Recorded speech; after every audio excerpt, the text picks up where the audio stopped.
Imagine standing in a massive open-air theater, thousands of people around you. No microphones, no speakers. And yet every single word spoken on stage reaches the very last row. No batteries, no electricity, just stone, geometry, and physics.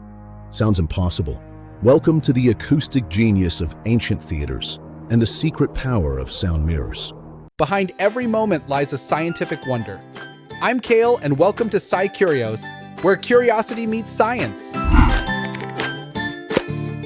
Long before modern sound systems existed, ancient Greek and Roman engineers faced a serious problem. How do you make one human voice audible to an audience of up to 15,000 people? Their solution wasn't louder actors, it was smarter architecture. Let's start with the basic science. Sound travels as waves. When these waves hit hard surfaces like stone, they reflect instead of being absorbed. Now, if those surfaces are shaped correctly, curved, angled, and positioned with intent, the reflected sound can be directed, focused, and evenly distributed. This is exactly what ancient theaters mastered. Greek theaters were typically carved directly into hillsides. This wasn't just for convenience or scenery.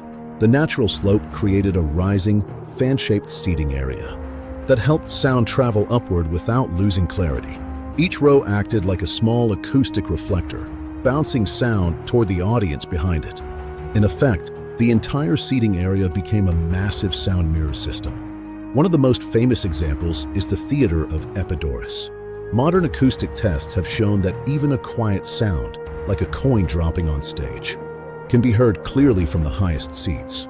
Researchers from the Journal of the Acoustical Society of America found that the limestone seats filtered out low-frequency background noise, like wind or crowd murmurs, while reflecting the higher frequencies of speech. In other words, the theater naturally boosted the human voice and reduced distractions. Now let's talk about shape. The orchestra, the circular space where performers stood, was carefully designed. Circular and semicircular spaces help sound waves spread evenly in all directions. Meanwhile, the stage building, or skene, acted like a vertical sound reflector. When actors spoke, their voices hit this flat surface and bounced forward into the audience, increasing loudness and clarity. The Romans took this knowledge even further. They built freestanding theaters and added massive architectural elements.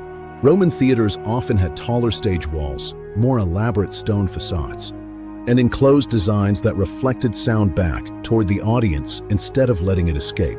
Think of it as ancient surround sound, minus the wires. Ancient architect Vitruvius even wrote about acoustic theory in the 1st century BCE. In his work De Architectura, he described how voice behaves like ripples in water, and how curved surfaces can concentrate sound. He also mentioned bronze vessels, known as echia, which were sometimes placed in niches around theaters. These acted as resonators, amplifying specific tones, an early experiment in acoustic tuning. What's truly mind-blowing is that much of this was done without modern physics equations. These builders relied on observation, experimentation, and generations of accumulated knowledge. If something sounded better, they kept it. If it didn't, they changed it. Science in action before science had a name. Today, architects still study ancient theaters to design modern concert halls and auditoriums. The same principles of reflection, diffusion, and geometry are still used, just with computers instead of chisels. So next time you complain about bad sound at a concert with $1 million sound system, remember, ancient engineers solved this problem over 2,000 years ago, using nothing but stone and brilliant design.